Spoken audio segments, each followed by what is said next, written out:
Hey everyone and welcome back to another video. In this video, I'm going to show you how to redeem a gift card on the Pizza Hut app. Now this video is going to be particularly useful for individuals. Let's say that you want to go ahead and redeem a gift card. How do you actually go ahead about doing so? Now this video is going to be short, sweet, and simple guys. There's not going to be a lot of steps involved.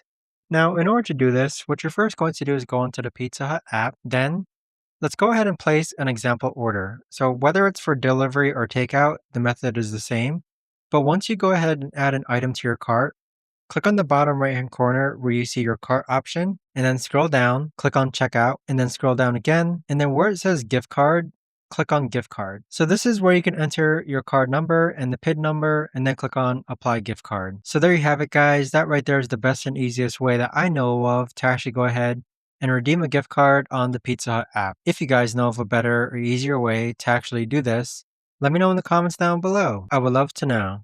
Thanks so much for watching everyone, and I'll see you guys all in the next video.